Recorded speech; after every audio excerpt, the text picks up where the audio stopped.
Hello there and welcome back to Classic Car Racing and Restoration. It's been a while, I know. I've been extremely busy with my day jobs, including two car magazines, some movies, and also a new YouTube channel called Motor Mania Garage.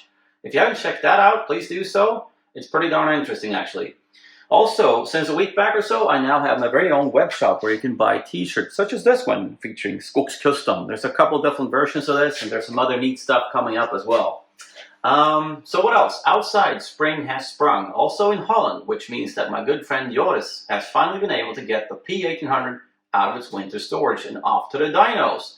Very interesting, because that means that both you and I are going to find out what kind of power that B20 actually makes. So how did it go? Here's how it went.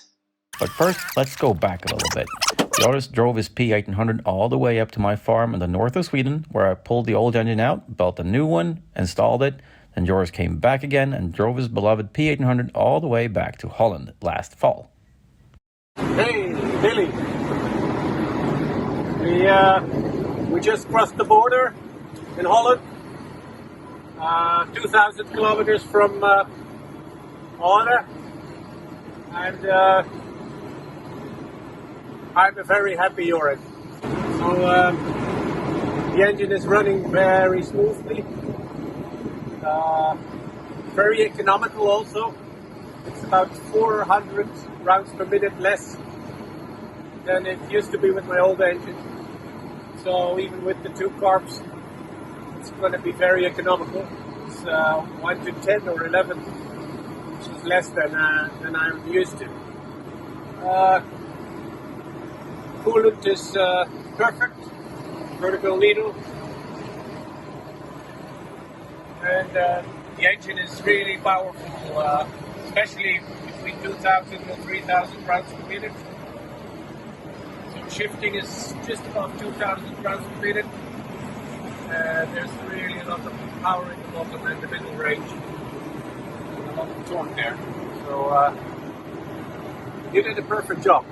Thank you very much.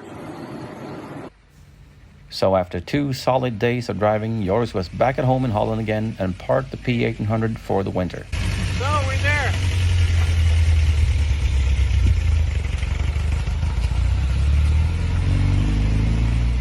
And now, a few months later, we are finally at Speed Center in Holland, where the motto is Meten is weten. I think that means knowledge is power. Well, inside, the P1800 needs to be firmly secured to the dyno. Then you do a warm-up run, you make sure there are no leaks, you check the ignition. You know, you'd go through all the bells and whistles to make sure that this is going to be a successful dyno session. And in the meantime, Joris has to wait patiently in the shadows and drink, endless cups of tea, I would assume.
So at the end, Joris ended up with 119 brake horsepower at the back wheels and a massive 188.7 Newton meters of torque.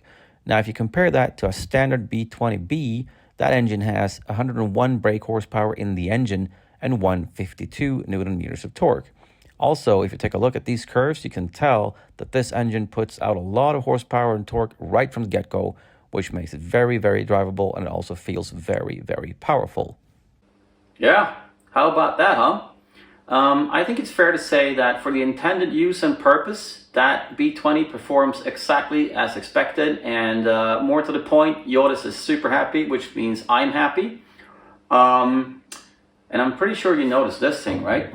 This is an upcoming project on this channel, but I'm not going to say so much about it right now, because above me is the orange 1975 245, now known as Spritskåpet, which still has, well, there's quite a bit of work left to do here.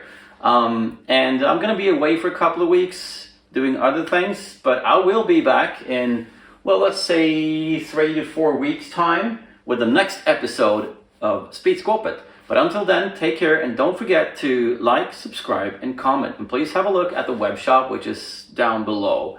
So yeah, take care. See ya. Oh, sorry, I almost forgot. If you want to know the full specifications of this engine and see how it was actually built, please have a look at the other 4 episodes.